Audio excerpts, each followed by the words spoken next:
Hi, this is Tim Best Buzz. You're listening to my non-objective opinion on People's Radio United. Today we'll be doing a third show about Kevin Cooper, and our guest is author Pat O'Connor. Um, First of all, I just want to thank you guys for, People's Radio has been around 7 months, um, and we've had over 12,000 listens between our YouTube and Spreaker account. We have over 500 followers now on Twitter, and we're really here for you guys. And just want to remind you guys about the People's Voice. Anyone who wants to get a message out can go ahead and go to our website, peoplesradiounited.com, click on the People's Voice, and it'll tell you how to send your message in and all the guidelines to do that. We want every activist to be able to have a voice.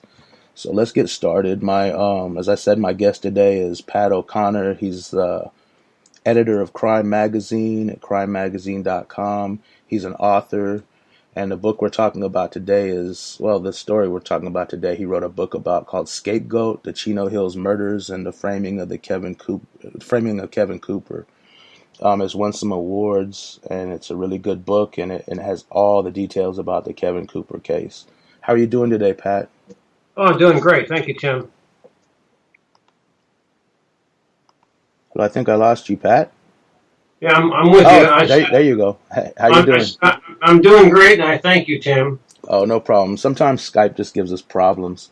So yeah, let's get started. I appreciate you doing the show today. Let's talk first about just the basics. Like, who was Kevin Cooper before? I know now he's a man in prison, falsely convicted, but who was he before? Like, before the murder and all that. What was Kevin Cooper? Okay. Kevin was born in Pittsburgh, Pennsylvania in 1958. After 2 months, his mother put him up for adoption, and he went to an orphanage. And 4 months later, he was adopted by Melvin and Esther Cooper. Melvin was a captain in the Pittsburgh Fire Department and something of a disciplinarian. Kevin recalls his father, his adopted father, Melvin, taking a thick leather belt to him as early as age 5. This caused Kevin to run away a few times as a small child, like a 7-year-old, and that type of thing. He in the 5th grade, they did a diagnosis of Kevin, and they found he had an average IQ, but suffered from attention deficit disorder. Plus, he was impulsive and hyperactive. The analysis failed to diagnose his dyslexia. So that was a major impediment going forward for the educators not to know that he couldn't read properly. Yeah, wow.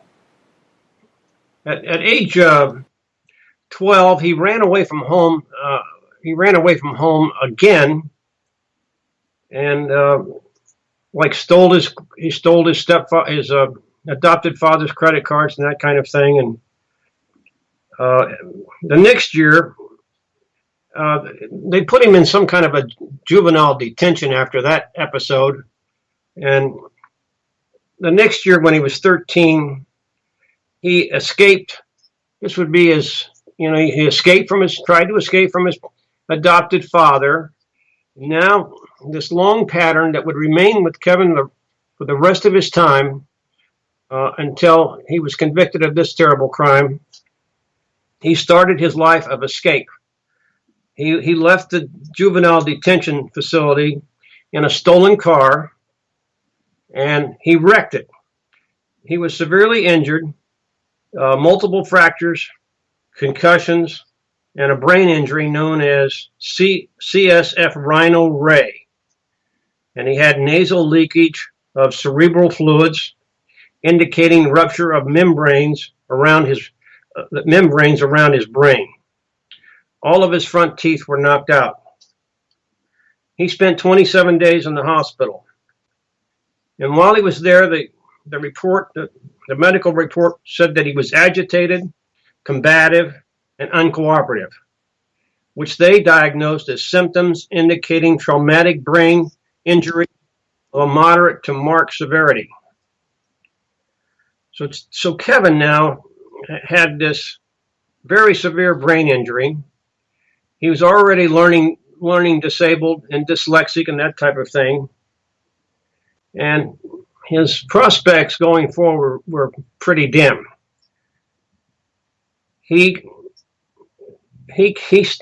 started coping with this by committing more and more serious types of crimes.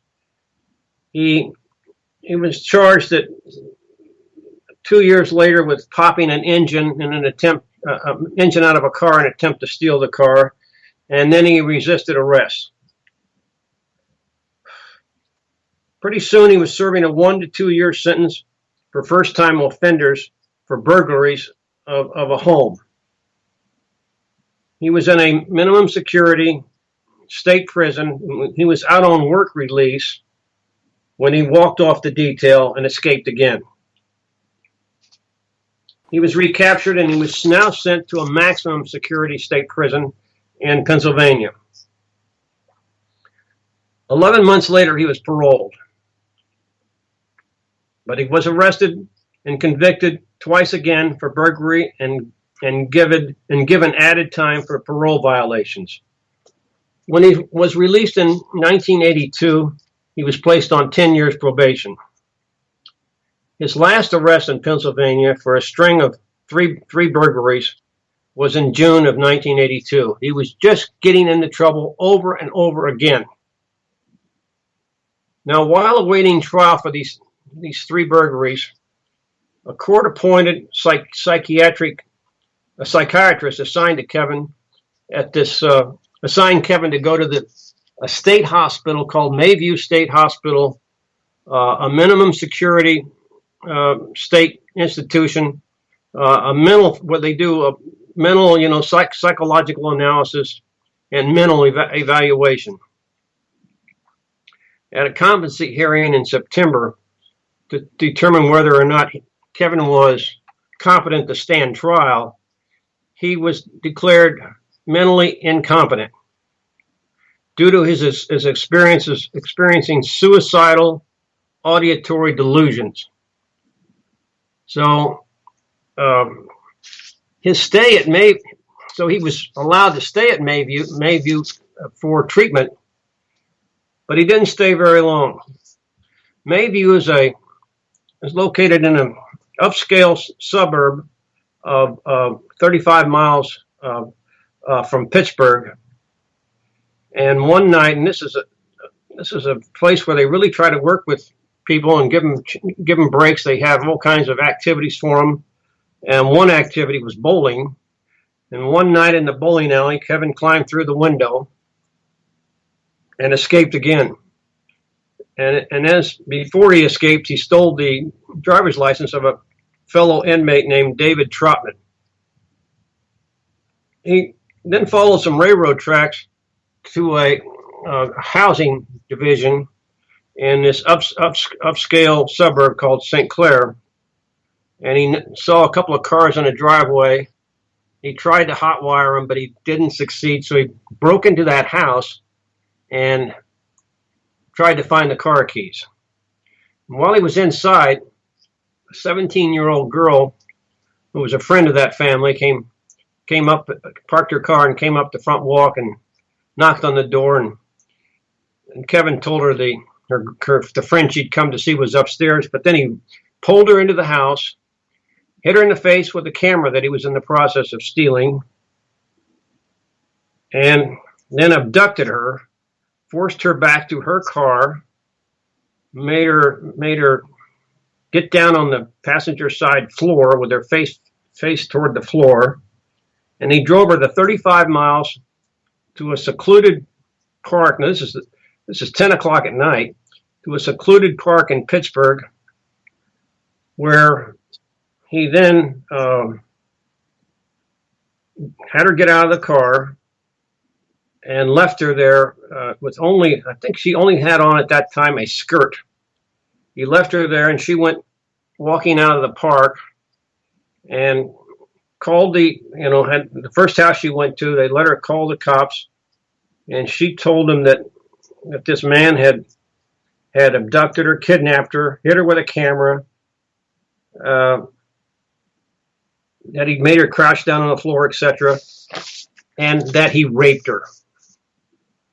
So all three of these charges, a major APB was put out for, this black male, and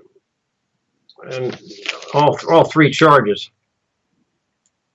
Now, Kevin, after this, he went up to New York for 2 weeks by bus, and went up to New York for 2 weeks, and then took a bus to Las Vegas.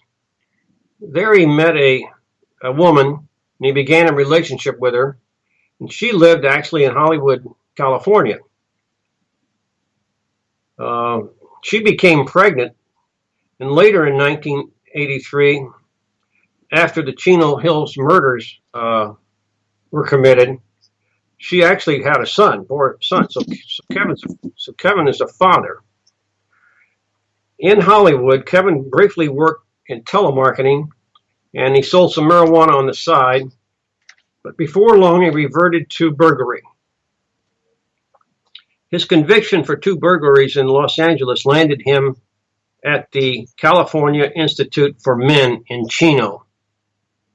And that's a place where anybody arrested in Southern California is sent for determination of what kind of a level prison they should be sent to eventually. Yeah. Now, Kevin was arrested under the name David Trotman. So when the pre-sentencing report, the parole officer looked up David Trotman's record. He had no record in California because he'd never been in California. And Kevin was mistakenly, even though he told this person that his real name was Kevin Cooper, she went on the David Trotman information and assigned him a minimum security clearance at Chino Hills. And he was awaiting, he was going to be shipped out in a couple of days to a minimum security prison in Southern California. And on the second day after this classification, he did what he always liked to do. He escaped. And this escape, which he pulled off in the morning around 10 o'clock, he ended up about 3 miles away, walking at night after he hid out in a big old, big parking lot for semis. He hid out in one of the semi trucks during the day while everybody's looking for him. And then at night, he made his way down off of a highway, like the shoulder of the highway, a lot of water and stuff like that. And he finally made his way into Chino Hills, this section of California that's known for it's a horse country area where not everybody, but many of the people there raise horses, and particularly Arabian horses. And he walks up this very steep hill, and he sees there's a garage light on, and the garage door is slightly open, open at the bottom. And he goes around in the front door and knocks. Nobody answers. So he goes and lets himself in this garage. Now this garage, this house is 125 feet directly down, steeply down from the home that Doug and Peggy Ryan live in above their Chino Hills ranch house. Yeah. So that's how Kevin, from all the way from Pittsburgh, Pennsylvania to Hollywood, etc., ends up in this abandoned house, 125 feet below the Ryan's house, and sets in motion this nightmare that will consume all of his life up until today. Yeah, let me ask you something real quick. You were talking about his. I mean, it's horrible. He was abused, and I mean, this is something. A couple of things I didn't know in there. But it kind of shows how he was molded into what he became as far as a thief. But he hasn't done before. Previously, he hadn't done anything really crazy, violent, or any murders. It was pretty much thefts and a kidnapping. And then you brought up the rape, but then you kind of dismissed it as she said it. So there Yeah. wasn't. She made that up, or I don't know, and I talked to Kevin about it in person, mm-hmm. but it's something he says that it's just he said it's the curse of being a black person that's the one charge that white women like to throw at you. Okay. Now So he denies that then basically. he denies that. Okay. I don't know what happened. I can tell you this though: the woman sued the the Mayview institution there, that mental hospital, and they settled out of court with her.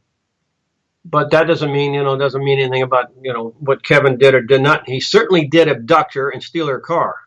Yeah. There's no doubt about that. But your point about Kevin not being violent, I can give you another example. Um, his modus operandi was to go into empty houses, uh, just like he did in Chino Hills. He wasn't just going to go into somebody's garage if they were there. He would have gone someplace else. But Yeah. he would the burglaries he pulled off. A lot of times they would be businesses at night, not just homes. But he would try to make sure there were no people involved. He did not go in armed. He wasn't a gun-toting burglar. He was just a burglar. Yeah. He was like he wanted to get in and out without being seen. That's right. So in terms of that, you know, I would say he had in terms of the big picture here, he had certainly not shown what you would say is a pathological tendency toward violence. No, he did not. Okay, that's basically what I was asking. I'm not the best interviewer sometimes. Um, so yeah, let's move on. He's hiding in this house in Chino Hills, Yeah. um, down from the Ryan's And, house. and boy, are they looking for him. They've got 115 people all over the place looking for Kevin Cooper. And his theory is, and Kevin's he's a good guy at escaping. He's done it a lot of times. His theory was if he could hang out for 2 or 3 days, they would assume that he'd left the area and they'd give up looking around there. And then he would be free to, hitch a ride someplace. And, he wanted to go to Mexico.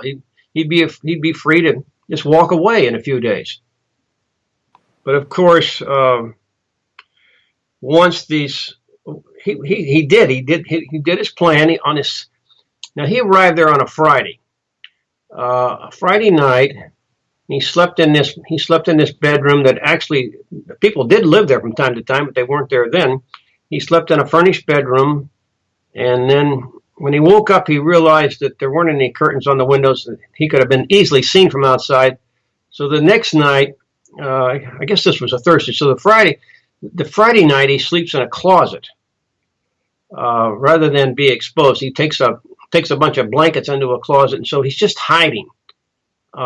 There's a little bit of food in the house, not very much, like Pepsi Cola and things like that. Maybe a canned soup.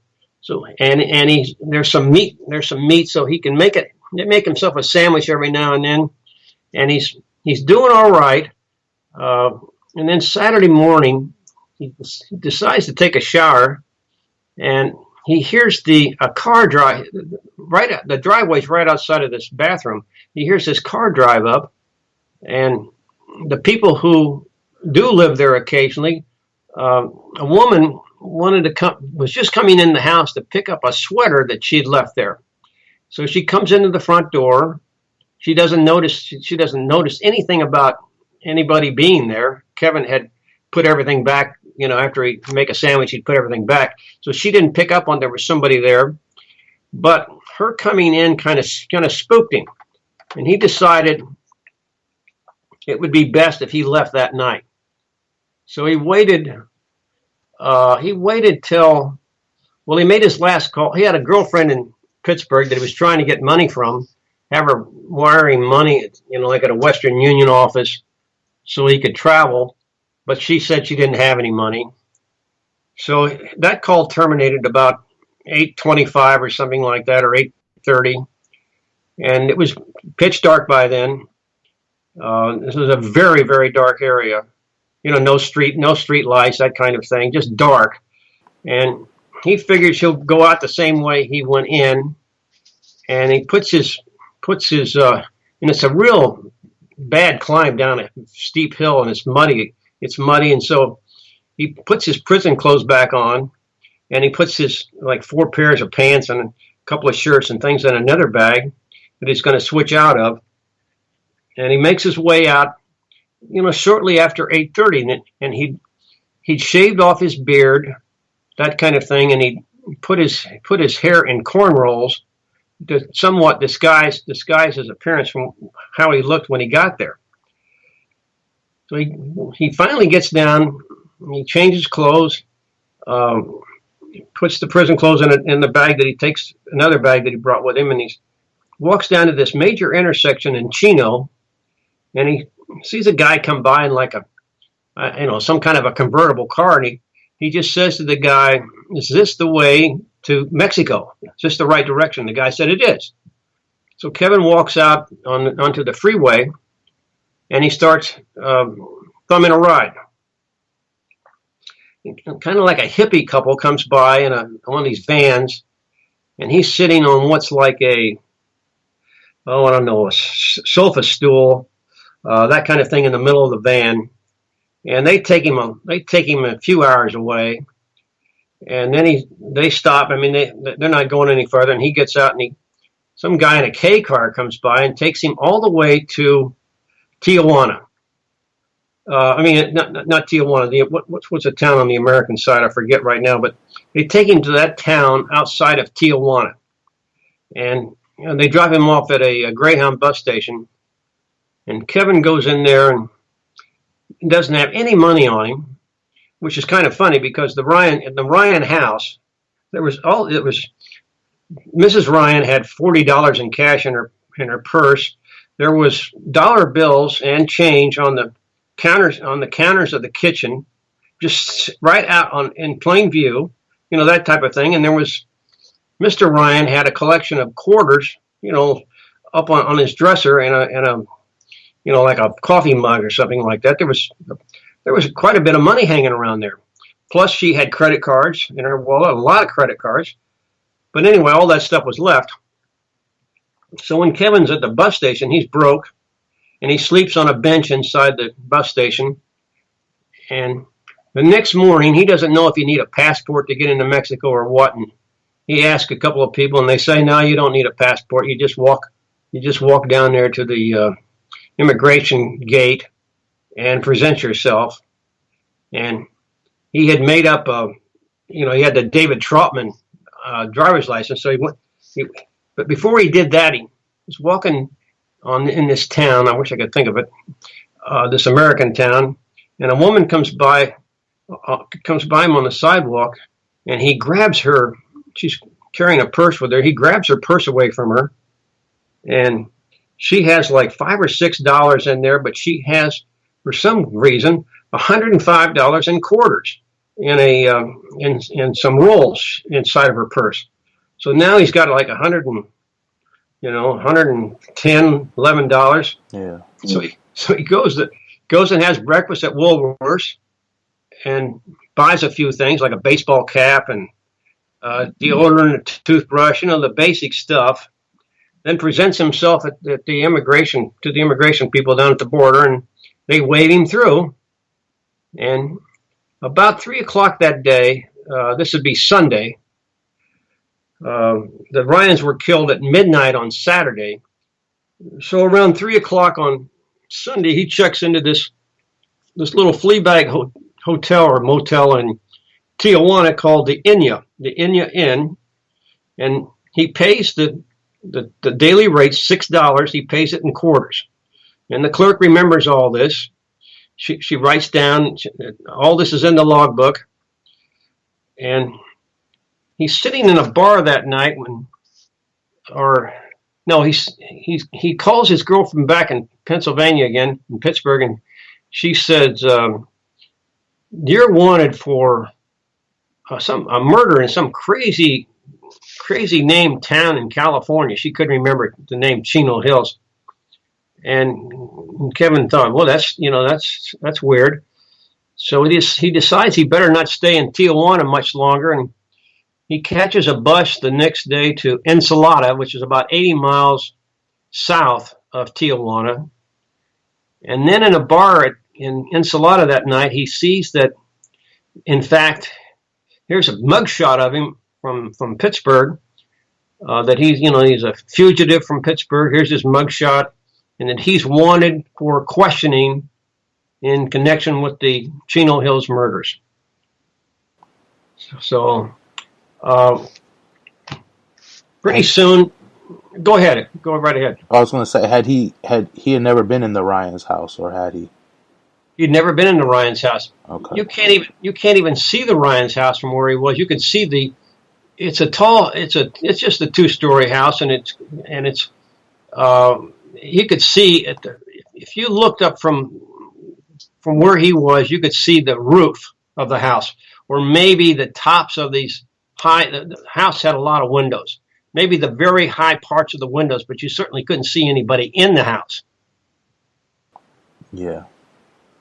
And he didn't go outside. The only time he went outside was to leave. That night after 8:30. That's the only time he went outside that house. He's trying to be invisible. He was trying to be invisible. I mean, sleeping in a closet with the closet doors closed, that's trying to be invisible. Yeah. I mean, he knows there was 2 things that Kevin knew how to do pretty well. And I'm not saying this in any, like, I'm proud of Kevin for this, but he knew how to steal cars, and he knew how to hide out. He really did. He had experience in these things. I think Kevin told me once that he maybe stole as many as 100 cars. So wow. This is really the bizarre thing about arresting Kevin for this crime, was that the government, the prosecutor's theory of the case, the cops' theory of the case, was that Kevin he massacred this family in order to steal their car, to make his escape. Forget the fact that no money was taken from this house, but he massacred him to get the car. Well, there were 2 cars in the Ryan's driveway. One was a Buick station wagon, and another was this big-ass Chevrolet pickup truck. And they both had the keys in them. The Ryans lived in a very secluded area. I mean, they had no neighbors. They're pitched up on this top of this hill. Their neighbors are coyotes. So they leave their keys in the car. They don't lock their doors. And all Kevin had to do as an experienced car thief was, of course, he would check the cars first. I mean, he would have hot wired them if they hadn't had keys. He would have just hot wired them and taken one of them and gone. He certainly wouldn't go into their house in order to steal the car that he was an expert at stealing. So that was the most counterintuitive aspect of this whole thing. Their motive for Kevin was implausible. I mean, for maybe you or me, who don't know anything about stealing a car, maybe we'd have to go kill a bunch of people to steal a car, but he didn't need to. Well, the thing about he after the murder, he left everything. That's not in his MO either. Like, everywhere he's went, he's taken. I mean, especially if you're trying to escape, you need money. So why not take the money and some valuables and try to sell them or do whatever? Yeah, the Ryans were not affluent, but they had nice stuff. They had VCRs, and movie cameras, that kind of stuff like that. They had stuff. Obviously TVs, and plus the money and the credit cards and all that kind of stuff. Plus, didn't they have a gun? They had guns. They had Mrs. Ryan, who was the one who trained these enormous Arabian horses. She'd take them to shows on, like, most Saturdays. She would exhibit these horses at shows, around in Southern California. She trained them during the week. She only worked 1 day a week at the. They were chiropractors. Doug, her husband, was a chiropractor. She was a chiropractor. Her mother, Mary Howe, was a chiropractor and lived there too. Lived in the area, and that's why Peggy Ryan, the mother, became a chiropractor, was following in her mother's footsteps. And she actually met Doug. They went to the same chiropractic school. I think it was in Iowa. That's where they first met her. Or I think she was back for like a alumni day or something like that, and she met Doug. Anyway, through this chiropractic college that they both went to. So Mrs. Ryan had a loaded, I think it was a Ruger, in her nightstand table. 2 feet from her pillow. Doug had a loaded rifle with a scope in the closet, 5 or 6 feet from where he slept. And they were both crack shots. Mrs.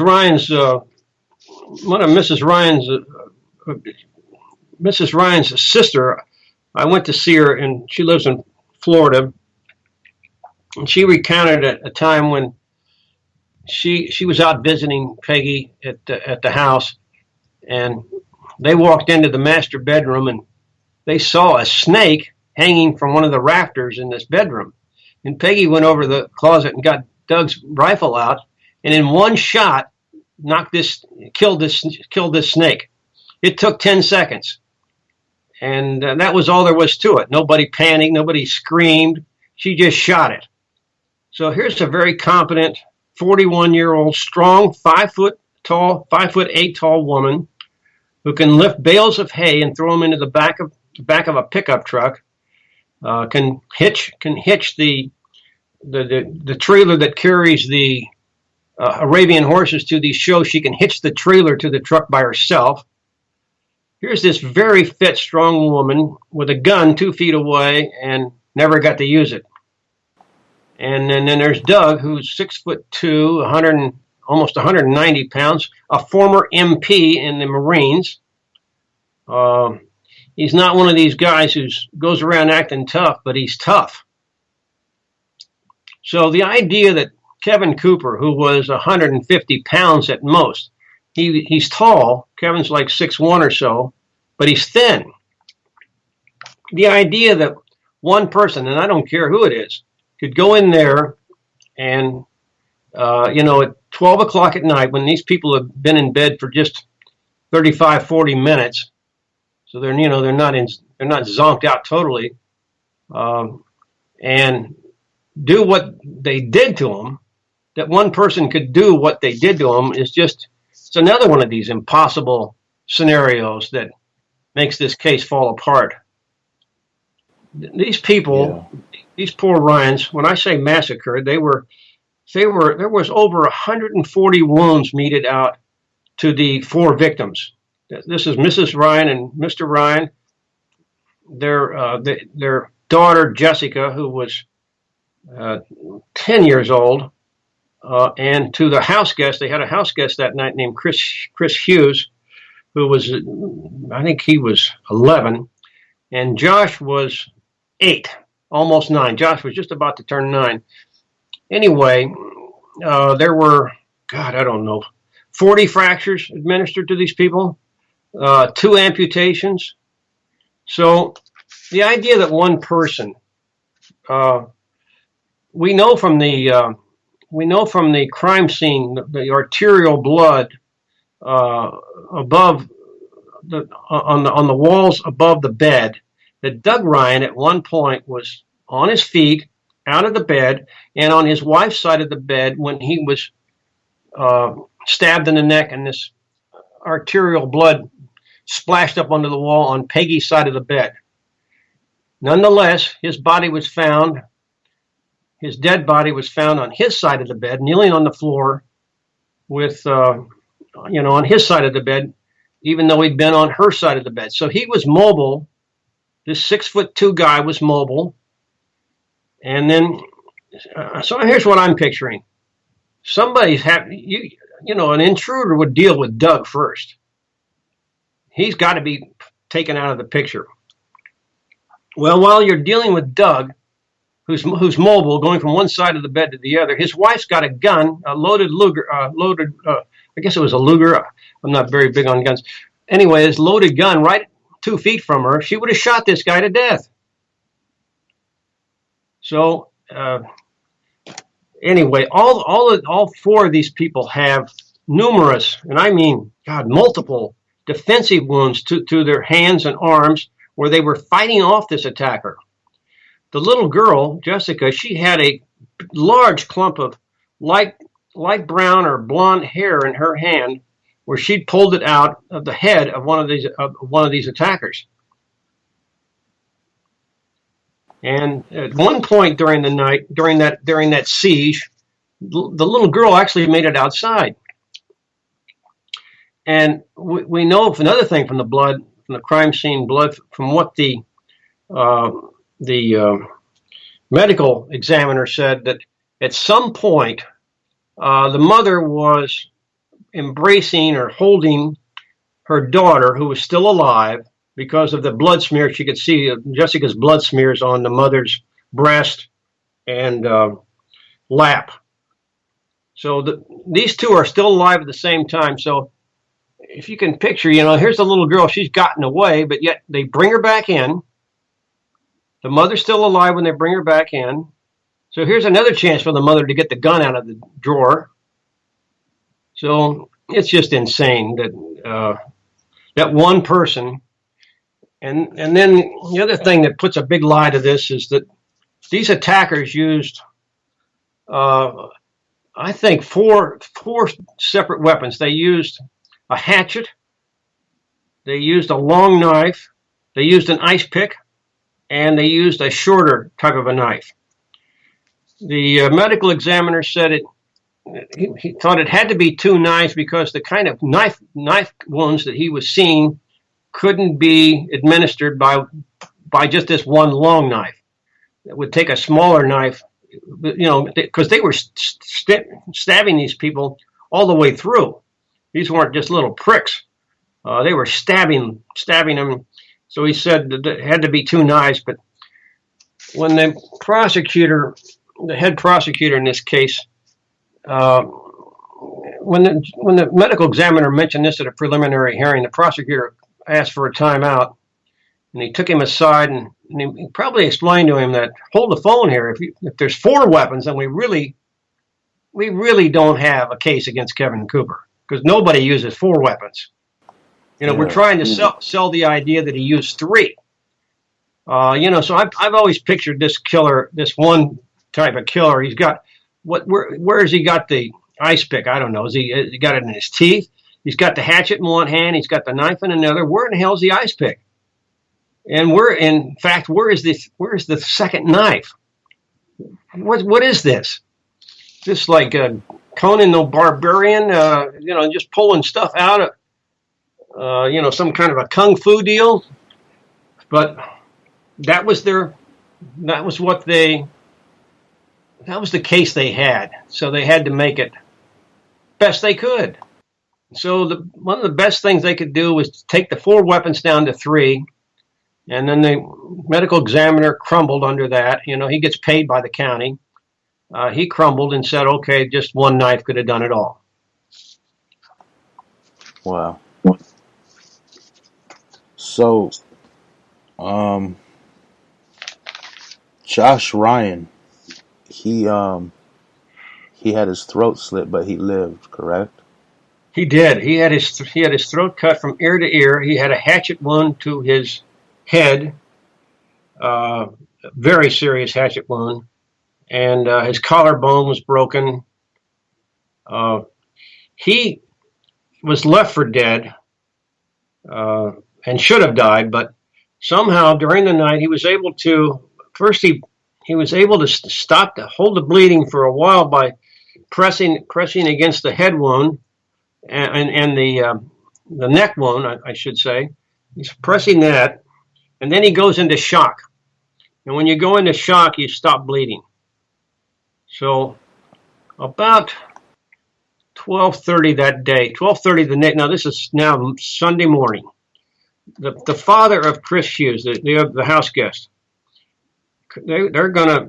Chris is supposed to go to church with them on Sunday, and he's late. So the dad comes over and he looks in, and the door is locked. The door is locked. Oh, door is locked, and he can't get in. So he goes around to the master bedroom, which has big windows on it, sliding doors, and he looks in and he can't believe what he sees. He sees Josh on the floor, looks like he's dead. He sees his own son, who is dead. He sees Mrs. Ryan, who's nude. The Ryans slept in the nude. They had a water bed and they slept in the nude. They had a jacuzzi outside. They're just 41 years old. And he sees this and he thinks, well, this is some kind of a crazy game they were playing. He can see some blood. So he says they're playing some kind of a game, like you shoot red dye or something. And then Josh sees him, and the father tries to get the door open, but he's panicked and he's pulling it the wrong way. The door's not locked, but he's pulling it the wrong way. So he goes around to the kitchen. He comes in through the kitchen, and the little girl, Jessica, her body was left in the doorway of the Ryan's master bedroom. So that's the first body he sees.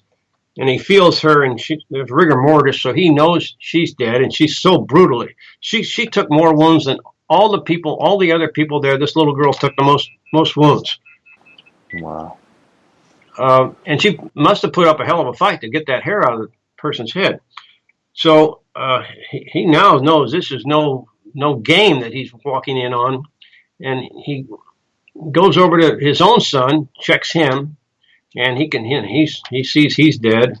And then Ryans are dead. Then he goes to Josh, and Josh is able to open his eyes, but he can't talk. His gash in his throat is so bad that he can't talk. So Mr. Hughes, he runs not next door. He gets in his car and drives to the nearest neighbor and tells the guy what's happened. He says, I got to go home and tell my wife, would you call the ambulance and then go up there and look after Josh? So this guy's name's Bob Howie. He agrees to do that. And Hughes goes home to talk to his wife. Terrible. So they call the 911 from Bob Howie's house. The phones in the Ryan's house didn't work. It wasn't because the lines were cut or anything. They were just so far away that they lost phone service from time to time, and this was one of those times. But anyway, Howie calls the 911, and they send out, the fire department sends out 3 guys, and the paramedics come, and 3 paramedics come in a car.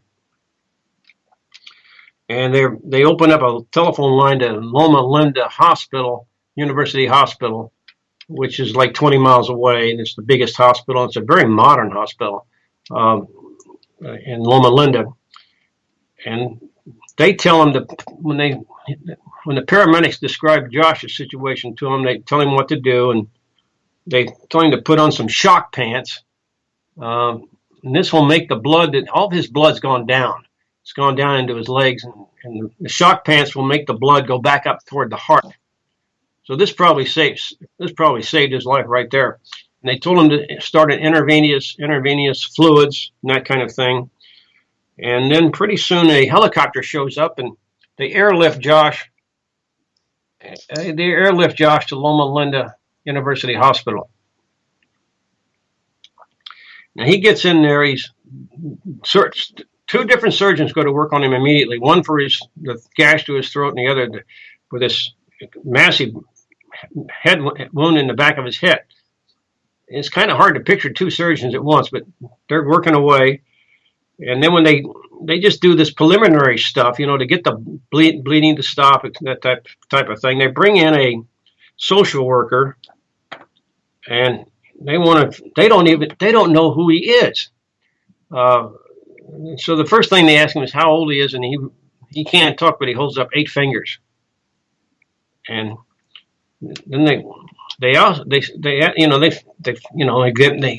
him his phone number. He gives that. They give him a pad and a pencil, and he writes down the phone number. He writes down his address, and then they eventually get around to asking him in a very diplomatic way, who in the hell did this? And he says, the guy had a chart with him, all the letters of the alphabet, and the numbers 1 through 10, 1 through 9. And so Josh points to 3, and then he points to 4. So it's either 3 or 4 people.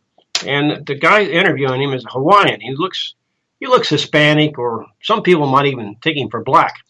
Hell of a good guy. And he says, "Does he look like me?" And he said, and Josh just shakes his head no. And he says, "Is he black?" Josh says no. Hispanic, no. And then finally white, yes. These are 3 or 4 white guys. So there's all kinds of people around hearing this. Nurses, the surgeons. This isn't any big state secret. And then as soon as they're kind of through, a deputy, one of these San Bernardino County deputies, comes in, and he asks to talk to Josh, and Josh tells him, Josh does his, but some other kind of a method, like squeezing his hand, squeeze it once for yes, squeeze it 2 for no. But anyway, this guy ends up with the same information that Josh had just given the social worker, that it was 3 or 4 white guys. So they put out an APB for 3 or 4 white guys driving. The Ryan station wagon was stolen that night, and one of the neighbors saw it being driven off around midnight at a real high rate of speed down the only road that goes out. There's only one road that comes up and down to the Ryan's house, and it feeds on to Peyton Road. And so she saw the car going real fast, so she thought, well, there must be an emergency. As this station wagon barreled down this road, there was a guy and his wife trying to pull out of a driveway toward the bottom of this long approach, and he had to wait because his car was going so fast. And he saw 3 white guys, 1 white guy driving, 2 white guys in the car, flying by. And his wife wasn't sure, but she said she thought it was either 3 or 4. So and they called the cops the next day and told them what they said. So now we had the kids saying it, and we had this couple who knew nothing about anything until the next day when they heard about these murders. Then they called the cops and said, "Here's what we saw that night." So here's 2, a very independent source, a man and his wife, saying they saw 3 white guys. And the first APBs were for 3 white guys. A few days go by, like 3 days go by. This murder happened on the 5th, midnight the 5th. On the 9th, or on the 8th, I guess, maybe the 9th, they finally discovered that somebody had been in this vacant house below the Ryans. And so they sent in this fingerprint crew, and Kevin wasn't trying to conceal that he was there in terms of wearing gloves or anything like that. His fingerprints are all over this house. On everything he touched. He didn't try to wipe them off. So they immediately identified him as this David Trotman, and they also knew David Trotman was also Kevin Cooper. They found that out pretty quick. And this was almost too good to be true for them, in the sense of, my God, here you've got this escaped convict from a mental institution in Pittsburgh, Pennsylvania. This would explain this horrific slaughter. that had been perpetrated on the Ryans and Chris Hughes. It was just like a godsend to the cops. They just latched on to Kevin right then and there, and then from then on, anything that like three white guys and all this didn't fit. They just started throwing all that away and focusing on Kevin and catching Kevin.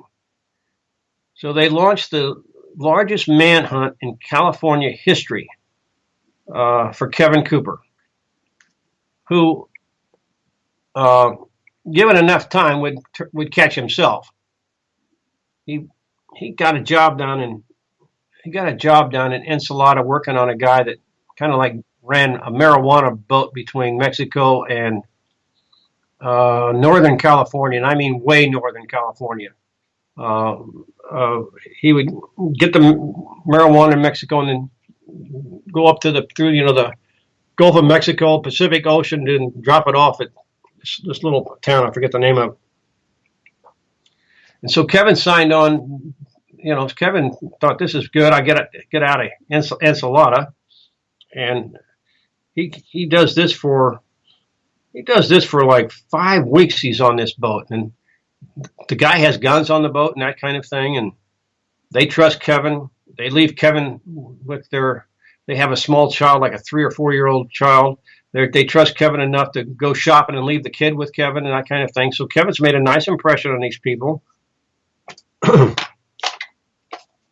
And then one night they're now made their way all the way to Santa Barbara, and there was like a little cookout on deck on the boat next to Kevin, and so they have this nice cookout, and there's a guy and his wife on the next boat, and everybody's having a good time. They're drinking marijuana, that kind of thing. Of course, marijuana. This is what the guy sells, and one thing leads to another around 2:00 in the morning, and Kevin makes out with this guy's wife. He's stoned and asleep and doesn't know it. But somehow he figures it out the next day that his wife had been with Kevin that night, and so he calls the Coast Guard. And the Coast Guard, they come compliant. They come, sailing out toward this boat that Kevin's on, and he sees the Coast Guard, and he throws something in the water. I can't remember what it was. It might have been like a knife you use on a boat to cut everybody on boats has knives. Might have been a knife, like you cut ropes with or something. But he threw a couple things in the water, and then he jumps in and starts swimming toward the shore, and they catch him, and they don't know who they've got. He's changed his name to Angel Jackson. And so they arrest him on this charge of rape, another rape charge for Kevin. And they're down at the jail in Santa Barbara. When the woman looks up on the wall and sees a mugshot of Kevin wanted for the Chino Hills murders, and she says to the cops, the sheriff's deputies in Santa Barbara, says, "My God, that's the guy who raped me." And so, boom, Kevin is caught.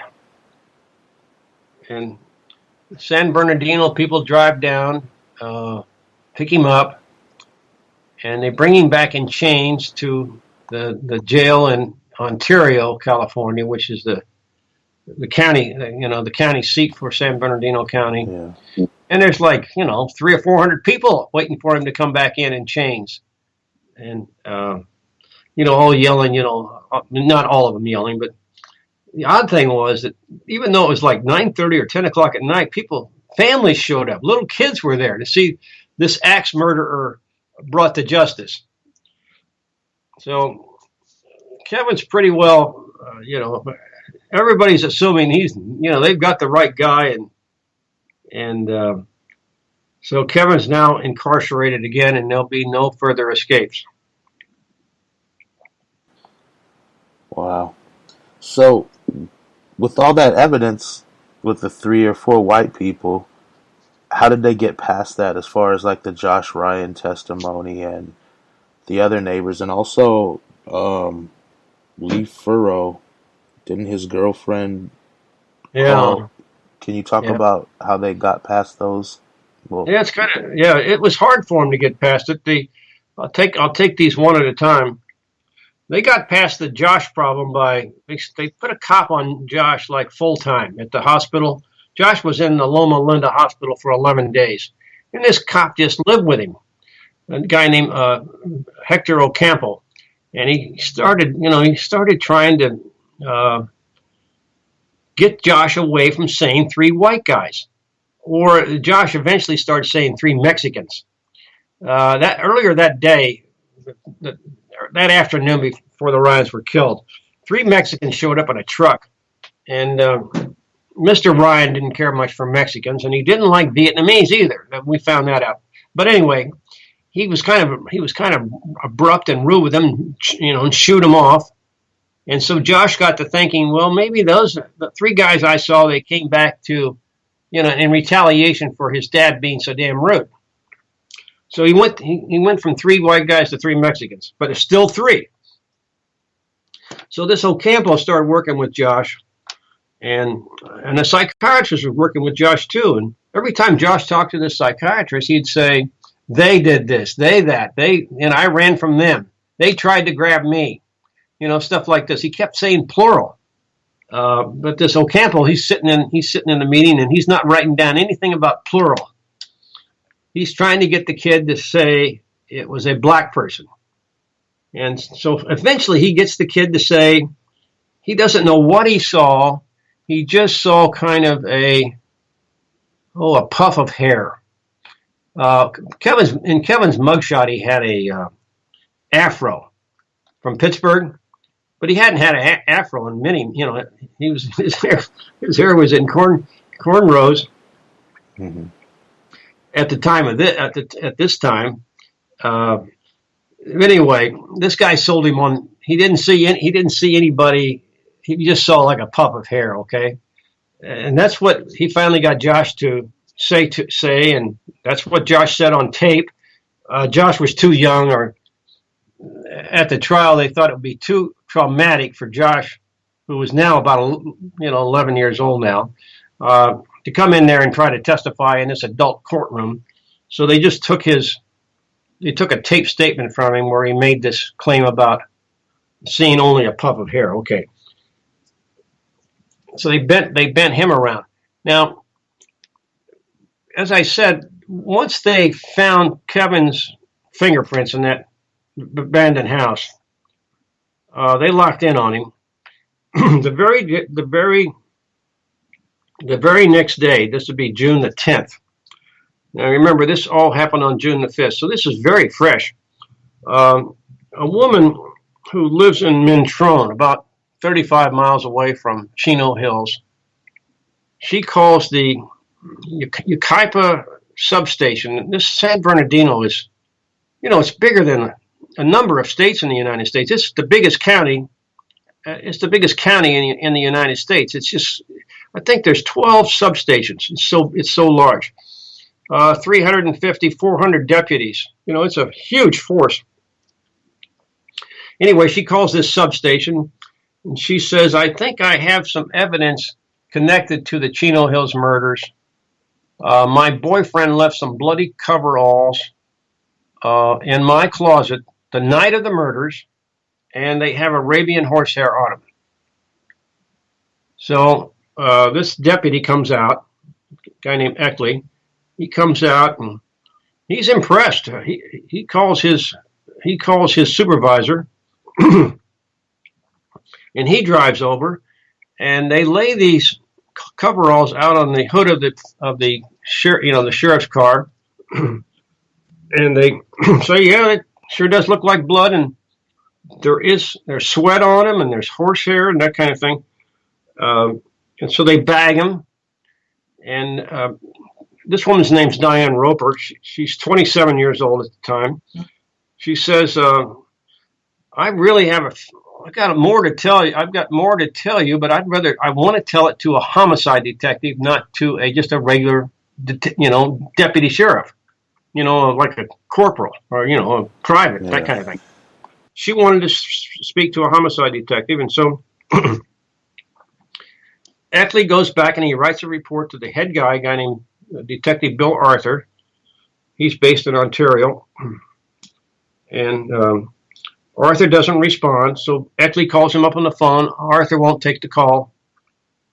Arthur has his man by now. He's got Kevin Cooper. He's not interested in anything anybody else has got to say about it, particularly some white woman out in Mentrone saying her boyfriend did it. So Eckley, he finally quits. He's made 5 or 6 attempts to get this homicide guy to do it, but he won't do it.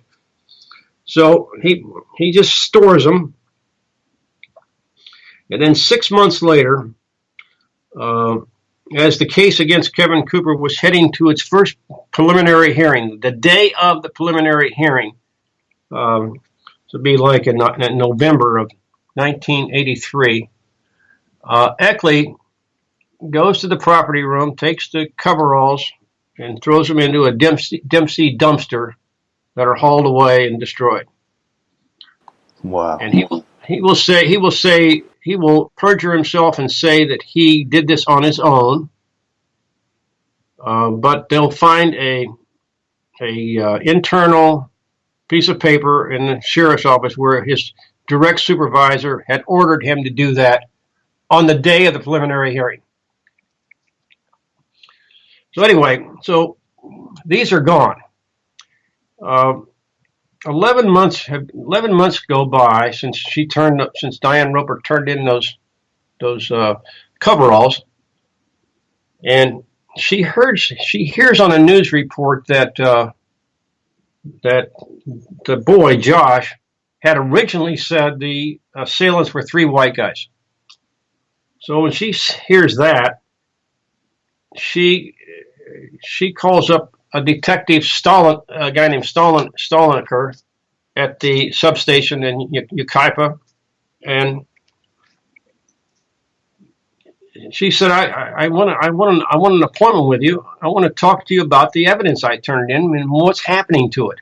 Why hasn't anybody ever gotten back to me? I asked to talk to a homicide detective. Now I want to talk to you. So he doesn't want to talk to her, but he can't get rid of her.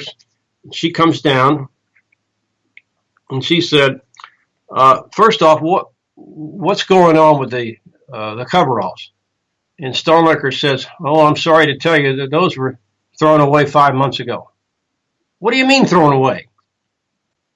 He said, sorry, but they're just thrown away. Well, did you lab them before you threw them away? No, didn't lab them. We just threw them away. So she can't believe that. She says, well, here's what I would have told homicide if they'd have ever taken the time to come see me. There was a report in the paper that they'd found a tan T-shirt, Fruit of the Loom, size medium, with a pocket on the front. Outside there's a bar about 2 miles from the Ryan's house it's called the Canyon Corral Bar, right down the road from the Ryans. In fact, from the Canyon Corral parking lot, you can see the Ryan's house. This is, they live on this kind of a mountaintop. So they find, the first thing they'd done, though, they'd found a blue T-shirt on the same side of the road as the bar. One day, like pretty soon after, like maybe the 7th, a citizen found this bloody blue shirt on the same side the bar was on. So this got the cops. They sent over a detail to look around the bar area more, and then on the other side of the intersection, they found this tan T-shirt with blood on it.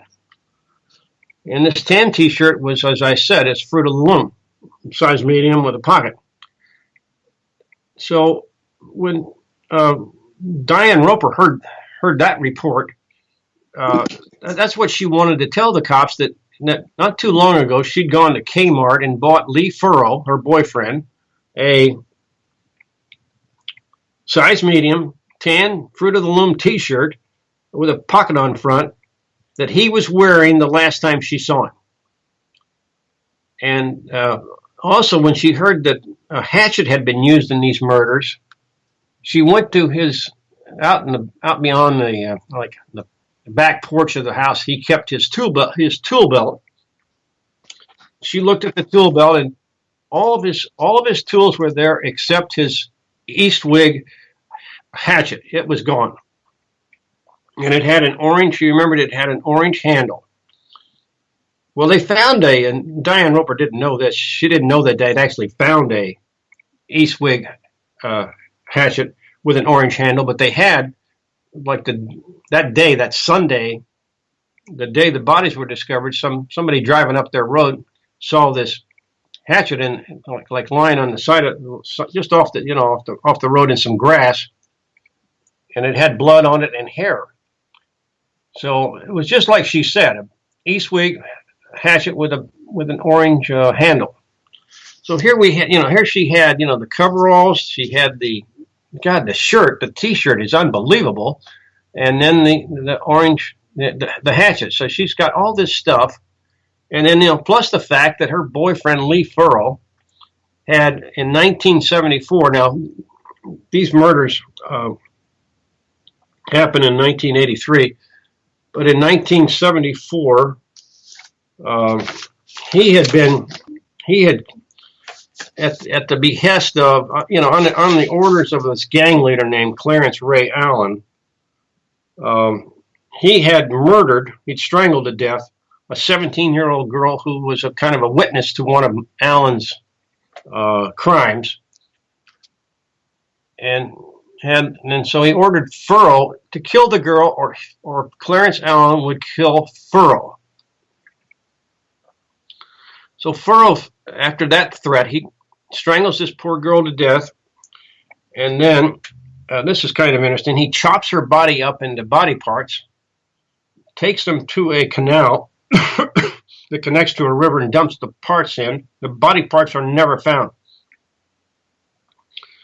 So Furrow is arrested for this murder, and he turns state's evidence against Ray Allen, and he says, he'll testify against Allen, but they got to do something for him. So for testifying against Allen, they give Furrow this sweetheart deal of 4.5 years in prison, and then released. They convicted Clarence Ray Allen to a life sentence for the murder of this young woman, and Furrow gets off with 4.5 years. Who actually did the murder? And he admitted he actually did the murder. It's insane. So the fact that here's a guy that is a known murderer and a known dismemberer, a guy that uses that cuts people up, is one violent son of a buck, and she knows him to be this. It's just, he's a perfect suspect. So now, as I said, she finally gets this interview 11 months after she turned in those coveralls, and they are on their way to prosecuting Kevin. I mean, there's no stopping it now. So, in a kind of a pro forma thing to get rid of Diane Roper, they said they would interview Furrow. So they bring Furrow in, and he's none too happy about it. And the cops told Furrow when they told him they told his lawyer, he said, we're bringing your client in because his old girlfriend, they're no longer boyfriend and girlfriend, his old girlfriend had ratted him out about the coveralls. So Furrow, he drives over to see Diane Roper, and she thought for sure he would kill her right then and there. But he doesn't kill her, and the next day he goes and sees this detective, and he also gets to see the head guy, Billy Arthur, head of the whole crime investigation. In a 25-minute interview, here they have the number one guy, the guy who actually did this crime, most likely did this crime at least, who fit the MO 100%. 25 minutes they spend with him, At one point, they asked him if he would agree to take a polygraph, and he said he would. And then Arthur, the head guy, he says, "Well, on second thought, I don't think there's any need to give you a polygraph. We just brought you in here to talk about the Cooper murders." Wow, he called them the Cooper murders. Yeah, this is on a transcript. This is a recorded conversation among Lee Furrow and these two detectives. And they called him, "We brought you in here to talk about the Cooper murders." So, and then they basically laid it off to the fact that Furrow was no longer, in fact, Furrow had married one of Diane Roper's friends and moved out. And he said Diane is just bitter now and jealous and causing him nothing but trouble. And that's why she's claimed about these coveralls. He said he never left any coveralls there. Well, hell, they had the coveralls. They had them for 6 months.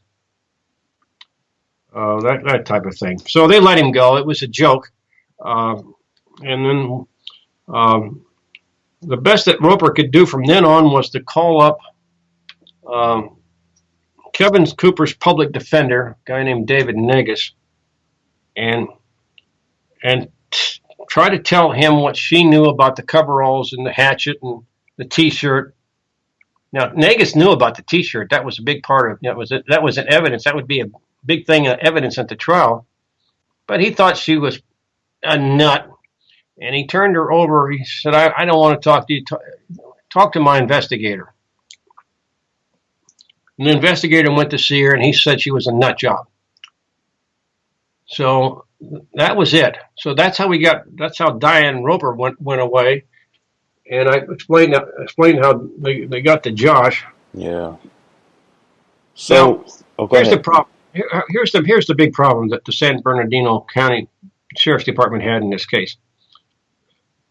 They were unprepared. This is a hick town. These are hick people. And I'm not being like superior or anything like this, but these people are not bright. In terms of law enforcement technique, etc. I mean, every time the sheriff they have a new sheriff there. It's the process works like this: the outgoing sheriff, he appoints a successor, lets him have the job for the last 11 months of his term, and then this guy does 11 months. He builds up his name in the county, and when he runs, he wins. And then when he's getting ready to step down, he'll leave the last 11 months. He'll pick a guy and he'll bring in his successor. So it's an old boy network. This has been going on since the 50s in San Bernardino. This handing of the sheriff's job and all these perks that go with it. I mean, you got 400 deputies working for you. You've got a property room that's incredible. All the guns. The sheriff at the time that he was prosecuting Kevin Cooper, he was also stealing hundreds of guns out of the property room, giving them away as like bonuses to people or just to friends. Illegal guns that are barred in California. And he finally pled guilty to, long after Kevin Cooper was gone, he finally pled guilty to some misdemeanors in connection with this gun theft. So anyway, the big problem they had, in addition to being extremely unsophisticated and incompetent because of the kind of inbreeding that they had going on there and the corruption in the police department. I mean, the head guy is stealing on a regular basis. The guy in the property room says, "What could I do to stop him? He is armed." The sheriff is armed. So in the early hours, it's a Sunday. Not even the regular people who work in the San Bernardino County Sheriff's Department are on duty. So they send over, the first guy that comes in is just a patrol guy. He comes in, and he's overwhelmed by what he sees. He calls in backup, and pretty soon the place is swarming with. This is the biggest murder in the history of San Bernardino County, before or after. This is as big, or not, not in terms of famous people like the Tate LaBianca murders, but it's more gruesome. It's such a horrendous crime scene. These bodies, these nude bodies, chopped to death. So anyway, during the first few hours, in addition to the 6 people who came there to help Josh, the paramedics and the firemen, now a steady stream of deputies and brass from the San Bernardino County, they start arriving. The DA and 3 of his staff, they come. These people are all standing in the master bedroom, traipsing around this crime scene. Wow. There's 20 people, 20 people in the master bedroom at one time. This is not a very big room. The carpet's covered in blood. All the walls are covered in blood. There's splashes of blood everywhere on these walls. It's just an incredible scene. But so the cops, there's blood there's 2 bathrooms in the Ryan's house. There's blood in both bathrooms. The cops use the bathroom. They use the guest bathroom for themselves. They go in and use it. They have their takeout food from, wherever they got it. They eat at the dining room table of the Ryans. So the whole crime scene was compromised. Whole crime scene is compromised. Wow. Then the day after, all right, so 70 people have been into this crime scene. 70 people walking through it, and up to, as I said, 15 to 20 people in the room at one time. So the day afterwards, and this is unprecedented in any kind of police work I've ever seen, the DA, not the lead investigator, the detective Billy Arthur, not him, but the DA named Dennis Cottonmire, he orders the dismantling of the crime scene.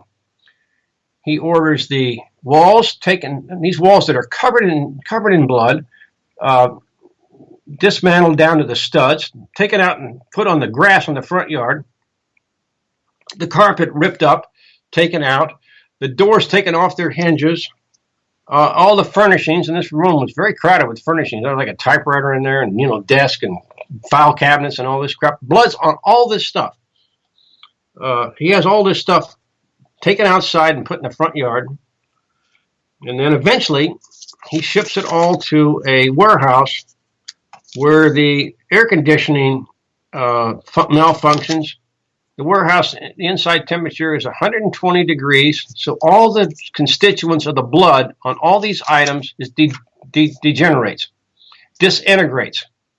It's useless to anybody now. There'd be no going back and seeing whose blood is whose, so you could get some sense of what's going on. So they've just destroyed the crime scene, and there was no ability for anybody from then on to ever figure out, the order in which these people were killed, which you could have done if you'd have studied the blood splatter, that type of thing, and the position, where the position of the bodies and the blood splatter and all this kind of thing, and type their, you could type their blood and compare it to where it was on the walls and on the furniture and that kind of thing. You could see how much movement they did before they died. So they lost all of that kind of thing. And even before that, though, within the first 2 hours of this crime scene, they sent a guy over from the crime scene. Had been there 11 months, and he's just a deputy. He's not a crime scene guy at all. He's just a deputy who gets assigned to the crime lab. He has no scientific training. And he goes around and starts gouging blood samples off the wall. He took like 6 from one side and 6 from another, and he puts them all in the same canister, doesn't mark where he got them from, and mixes them all together so they're worthless. He goes to the sheets, the sheets on the bed. He does the same thing there, puts them in a canister all together without labeling any of them, what part of the sheet he took them from. And so they've just, from the get-go, just made it a major botch of this whole crime scene.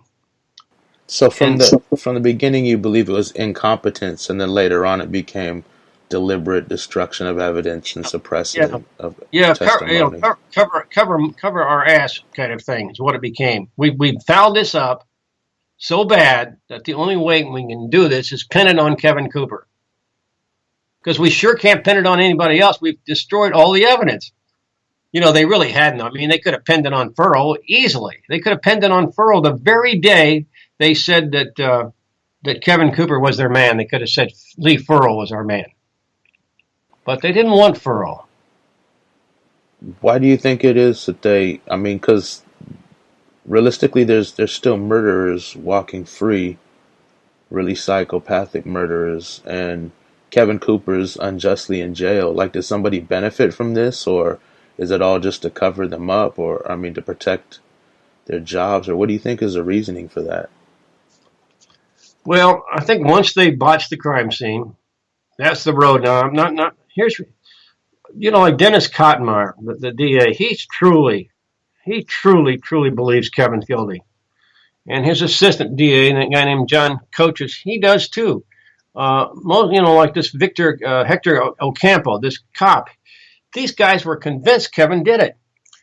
And one of the things that helped them get convinced was they planted evidence against Kevin that made it awfully hard for anybody to, that made it hard for anybody to say Kevin didn't do it. I'll give you a prime example. In this vacant house, they sent in, because these murders were so terrible, the guy that owned the vacant house, he didn't want to go in there by himself. So he had to San Bernardino. He had a couple of detectives from San Bernardino who entered. Can you hold on 1 minute, Tim? I got to let somebody in. Okay. Okay, we're back here with author Pat O'Connor talking about the Kevin Cooper case. We just had to stop for a second. Yeah, go ahead. I was talking about this vacant house where Kevin stayed in. Because these murders at the Ryan house were so vicious, the man who owned that vacant house, he didn't want to go in it by himself, and so he had two detectives go in for him. They went in with guns drawn. They were scared too, and this is before they knew anything about Kevin Cooper. They just went in, and they made a thorough search of the house, top to bottom. Two cops, two detectives. And they reported nothing out of order, and the guy was free to use the house again. So the next day, the guy goes into that same house, and he sees there's two bedrooms in this house. There's one that's furnished that Kevin slept in the first night, and then there's one with his closet that he slept in the second night that has only a headboard in it, nothing else. When the man goes in there now, he sees on the floor, he sees a hatchet sheath, a sheath that would hold a hatchet, just a sheath, and a green button that looked like that everybody would say came from a prison jacket. These are on the floor of this bedroom in plain view, that anybody who'd gone in the house the day before would have seen and would have, said, "My God, what's this?" But they didn't see him. So later on, and this is just one indication of how corrupt and evil, in the sense of framing Kevin, it turned out to be. The cop that went into that room, he swore he did not. He said, "Oh, I forgot to go into that room. I just never bothered to check that room. That's why I didn't see the sheath and the button." Well, the sheriff's office sent over a fingerprint team to do that house. Once they, that's how they found out Kevin had been there. It was this fingerprint team. And one of the things the fingerprint team found was that this cop's fingerprints were on the closet door where Kevin had slept, inside and out this door. And right below, like at his feet, would have been the sheath and the button. So here's a guy who's swearing in court that he never went in that room, and then here's the fingerprint report that was turned over to the defense that says, "Oh yeah, he was in the room all right. Here, his fingerprints are on the door." Both sides. So that's that's one example. But anyway, this sheath became the number one thing that Kevin couldn't wiggle out of. There was talk that now everybody knows the Ryans. Everybody was partially killed with a hatchet, and in this vacant house. I keep saying it's a vacant house. They call it the lease house. The guy's name was Larry Lease. So I'll start talking about it as the lease house. So Larry Lease and his wife kept a hatchet. They weren't exactly sure where they was. See, this is June. You have a hatchet around for chopping wood in the winter when it gets colder up there. So this is June, and the wife says, "Well, I think I left it in the like a drawer out in the kitchen." And Larry Lease said, "No, I left it right over by the mantelpiece. That's where it was." And then he wasn't so sure that the hatchet they found was his at first, but then pretty soon he was pretty sure it was his hatchet. So this became I guess the hardest thing for anybody to believe now. Here's the room that Kevin slept in with a sheath in it, and the house with the hatchet that was used to kill the Ryans. This is what the jury heard. The green button was also incriminating, but the damnedest thing about the green button was Kevin, while he was at Chino, only had a brown prison jacket, and brown prison jackets only have brown buttons. And then, but Kevin couldn't prove this, but the day he escaped, the night before, he had out of the TV room or the common room, a newly arrived inmate had like a real sharp black leather jacket with no buttons on it, just a zipper, and Kevin stole that. And he didn't walk away, and he didn't want to walk away looking like a convict. So he walks away in this black leather jacket that doesn't say CIM on the back, like all the browns and the green ones say CIM. So he's walking down the street. He's just a black guy walking down the street in a black leather jacket. But anyway, they tried to make this green button like this was really incriminating to Kevin when it was so far-fetched it was a joke. But the sheath is what really got him. I remember one of the jurors, years later, they went, this new investigators that started working for Kevin, they interviewed one of the jurors and said, that I couldn't believe that, I couldn't get over it was just, this couldn't have been a coincidence that the hatchet used to kill the Ryans was from the Lease house. It's too hard to believe that in this little period of time, from the time Kevin left at 8:30 and started hitchhiking down to Mexico, that some other person would go to the Lease house, steal the hatchet, then go up to the Ryans' house and commit these murders. And I agree. That's highly unlikely. And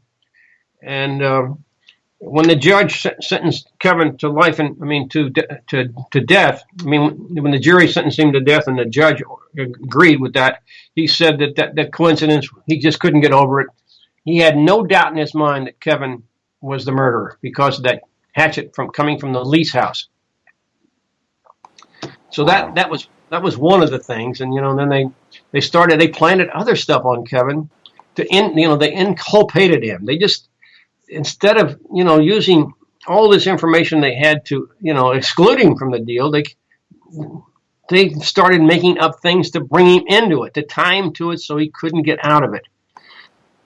Last time we talked about the cigarette butts they found that actually grew in evidence, and there's a lot of crazy stuff.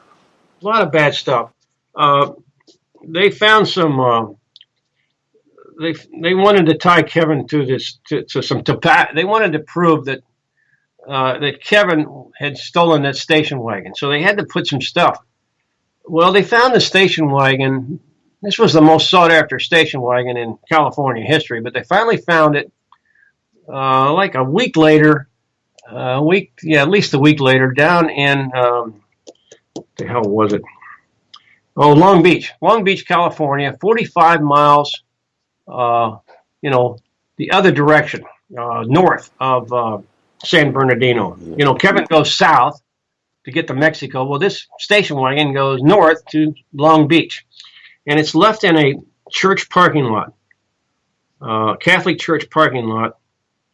And then a guy walking his dog through there one morning, he sees the most wanted station wagon in California, and he calls up the cops and tells them about it. Long Beach is south of Chino Hills. Well, 45 miles, but it's the other. It's the other direction from. It's the other direction from Mexico. No, if you're going from Chino Hills, that is on the. I mean, you could get there if you made a pit stop in Long Beach. You could, huh? Yeah, I mean it's coming back west and then going south. I'm just clarifying that because I used to live in Pomona and I right by Chino Hills, and now I live kind of close to Long Beach. So it is the same direction, but that doesn't prove anything. I'm just clarifying that if somebody, okay. All right, I thought it was north. Okay, when they find this, when the police come over there to the parking lot, they see fingerprints on the back. The car's really dusty, but there's fingerprints on the trunk that are fresh. Smudges on the trunk where somebody had just opened it and closed it. And this is like, Kevin's been in Tijuana and Ensenada since the 6th of June, and this is the 11th or so of June. A number of days afterwards, and yet somebody had the keys to that vehicle, and the keys are not in the vehicle. Somebody had the keys to that vehicle and had recently opened the back trunk and shut it. So that was one thing. Then they did an inventory right then and there of that car. They noted everything in it. That preliminary report, wrote it down. The deputy signed it. Then they took it to an impound lot. They did a much more thorough inventory of the car, and they wrote down everything. Neither of these reports referred to any tobacco, any loose tobacco in the vehicle. They did find a Viceroy. Kevin smoked Cools. And if you smoke Cools, menthol cigarettes, you don't go around smoking non-menthol cigarettes. But anyway, now, a few days later, an undated, unsigned report lists loose tobacco in the vehicle, and they're saying that it's the kind of tobacco that is issued in bulk in prisons, and at the California Institute, that institution for men, that kind of thing. Institute for Men. That's the kind of tobacco that they do. The fact was, though, that Doug Ryan was a pipe smoker, and I'm a pipe smoker, and I'll tell you this, if you smoke a pipe, you get tobacco all over the damn car. And that's probably, if they did actually find tobacco, that's probably what it was. Their experts couldn't say it was actually the kind of tobacco that's called roll right that they gave it at the prison. They just said it was similar to. When they say similar to, that just means they don't know. Yeah. I mean, they can't prove it. But they came up with this to help themselves. They just couldn't stop once they got on this track. When Kevin was arrested for the 2 burglaries that put him in, got him a 4-year sentence and put him in in the California prison there at Chino. They impounded his car and just left it in a police lot. And at the end of the 4 years, I guess he could either claim it or maybe not. I don't know. But anyway, they went over there.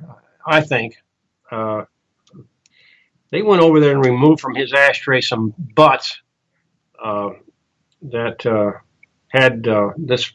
You roll your own tobacco, those kind of butts, whether you do your own deal. And they brought those in, and they put those in the station wagon of in the station wagon now. And they said there's now these butts in there too. These roll right butts. But since so I mean that's dirty pull, to say the least, to do that kind of thing. And then to mess around with Kevin's blood, there was this one tiny drop of blood that was nowhere near the scene of this crime. It was down the hallway, almost like a foot from the living room. This tiny spot of blood is no bigger than it's not the size of a penny, half the size of a penny. At the base of this wall, like 3 or 4 inches above the rug, that they were able to turn in to be a match for Kevin's blood. So they had this one drop that they said was his, and years later, they found out when they were testing something else that when the day after they arrested Kevin, they took a vial of blood from him. They had this one drop of blood, and they wanted to compare it, that kind of thing. And they took this vial of blood from Kevin, and to stop it from coagulating, getting thick, they put in this substance called EDTA that keeps the blood thin in a vial. It'll last for years that way. So they got this one little vial, and years later, when like 2006, this lab they sent a swath of something off with Kevin's blood on it, and the lab detected. They pulled out the blood on this swath, and they saw Kevin's blood, and they said at least the DNA of another or more people are on this swath. So what happened was they kept, out of this vial of blood of Kevin's, they would take some out every now and then they didn't want it to look like they were taking it out, so they put in somebody else's blood to fill it back up. So when this lab got it, there's at least another person's blood in the same vial. So that was another egregious example of this frame job they did on Kevin. That's horrible. They started off the case, the actual court case. The first piece of evidence they had that they exhibited to the jury was this allegation that Kevin had escaped in something, a tennis shoe called a Pro-Keds dude. Pro-Keds dude that had a distinctive diamond pattern. Well, Kevin, he escaped in PF Flyers that have no distinctive pattern. They were so worn out that when he was going up that hill, all he could do was fall down, just keep slipping.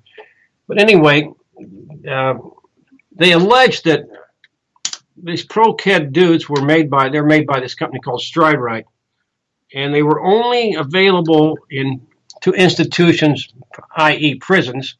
The state of California had a contract with them because they were an institution, and that these were a special shoe just for prisoners, prisoners and maybe military or something like that, but mainly people in prisons. And so the implication being that if you could find a Pro-Ked dude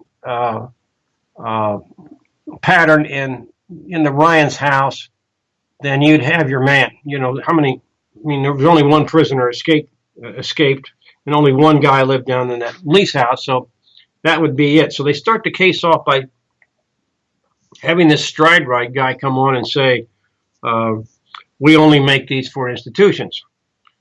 When the warden of the penitentiary, the Chino penitentiary, read in the newspaper that they were going to be using these Pro-Ked dudes in this way, she called up the head detective and talked to either him or his number one assistant and said, I've done some checking, sir. These croquet dudes are not made for institutions. They're available commercially. You can buy them Sears stores, Kmart's. They're sold. They're big sellers on the East Coast. And out here in California and the West Coast, we can buy them. You can buy them through catalogs. I mean, anybody can buy them. And they're not made special for prisoners. Well, that didn't deter the prosecution from saying exactly that they were made special for prisons. And then, so that this lab, this crime lab, that's run, these are deputy sheriff's guys running this crime lab. They go out to Chino and they get 2 or 3 pair of pro-kid dudes that are around Kevin's size, and they go back. One of the things they bagged was the sheet off of Peggy and Doug Ryan's waterbed. They put this in a bag and they got it back to the lab. They were able now. They hadn't seen this before. They admitted they didn't notice this before. But by God, there was a diamond-shaped tennis shoe pattern on the sheet. Of course there was. And another thing they saw, that on top of the jacuzzi lid, there was a diamond-shaped tennis shoe pattern on the jacuzzi right outside the master bedroom. So earlier, though, other people had gone through the jacuzzi's right on the patio outside the master bedroom. I mean, it's like 3 feet from. You could step out of the bathroom, the master bedroom, right into the jacuzzi. Very handy. People had been, as I said, 70 people had been in and out of that house, and nobody had seen nobody had seen one. And one of the people, like a crime scene investigator, went around and made notes, and this would happen to be a woman. She didn't see any footprint on a jacuzzi. It's something she would have noted. A big red flag if she'd have seen that. But by God, there's now a this diamond pattern deal on there. So that's how they started this case off. That here's a guy that escapes from prison and pro-kid dudes, and by God, these pro-kid dudes are on the sheet, the bed sheet of the Ryans, and on their jacuzzi outside. So what do you think? He's the only prisoner that escaped. That's the way they started this thing off. They had to be known. I mean, they know that the warden called them up and told them they were wrong, and it didn't stop them. Yeah, they really wanted a conviction. It's ridiculous. So go ahead. Sorry. No. I say it's just ridiculous. It's a frame job, and it's kind of once you go down that road, it's like lying. Once you start lying, then you have to lie more and more to keep the original lie going. Yeah, or you'll embarrass a lot of people and shame a whole lot more. I think that's what they're trying to avoid. So now in the last show, I've done 2 other shows about Kevin Cooper, one with Nolan Hack and one with Carol Seligman. The last one we talked more about Kevin Cooper today in San Quentin on death row, and just kind of what he's doing now and everything. So if there's anything you want to say about that, we've covered a lot of that already. We've talked to him on the phone once, and he seemed like, for his situation, he seemed pretty optimistic. I don't know. Yeah, he's a very resilient person, and he's learned so much. I mean, he's so different now than he was when he went in there. Not illiterate, but almost illiterate when he went in, and now he reads extensively and he writes poetry. He writes very intelligent letters. He's an artist. He's really turned his life around and would make a very good citizen if he got the freedom that he deserved. The thing I would, people ask me, what can you do to help Kevin Cooper? He's lost all of his appeals. His appeals are over. his only chance is a clemency petition granted by Governor Brown. He's a state prisoner, so only the governor, not the president, but just the governor of California can grant him clemency. Kevin's under a death, he's under a death penalty verdict. I don't know if they've reinstated the death penalty in California, but I hear talk about they're about to start reinstating it. Yeah, I think it just passed. Yeah, and I think the last time I checked with Norm Heil, who's one of Kevin's attorneys and fantastic person, I think he estimated that Kevin would be, and if they do this on a seniority basis, Kevin's been in there 32 years.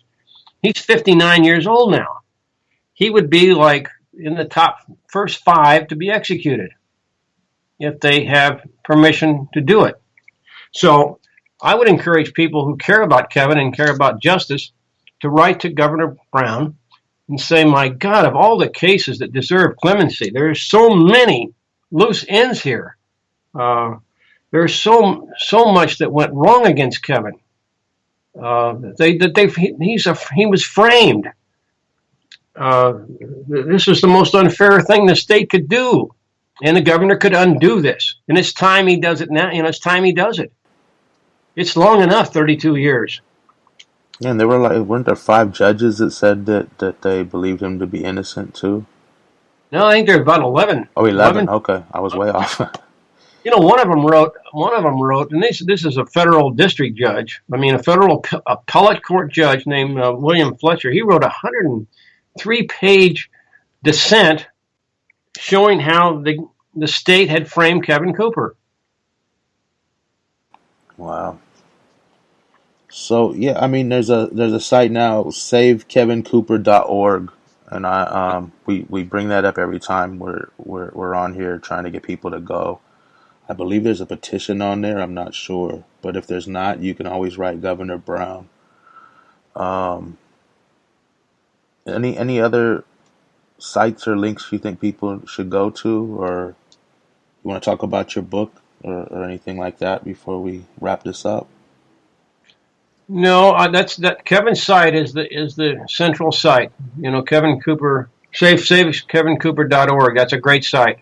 Okay. And a lot of, you could get and if you spent a couple of hours there, you'd really get to know Kevin pretty well. Yeah, he's a really smart dude. Like I said, we had a Nolan Hack had a kind of an event where Kevin called in. We weren't allowed to record it. We were asked not to, so I abided by that. But yeah, it just breaks my heart, He seems so like he needs to be out. It's just, I don't know. He does. He was 25. He was 25 years old. Now he's 59. Yeah. 25 when these murders happened, and 25 when he was captured. Now he's 59. I mean, come on. Yeah, it's insane. Well, yeah, so I everybody who's listening, please go to savekevincooper.org. Do what you can to help. This is an innocent man. He's been locked up for 30-something years, and it's time we get him out or do whatever we can to at least try. So I want to thank our guest today, Pat O'Connor. I really appreciate you coming on the show. It was so informative. I learned a lot today myself. Okay, Tim, thank you very much for taking the time to talk. Thank you. Okay. Very important case.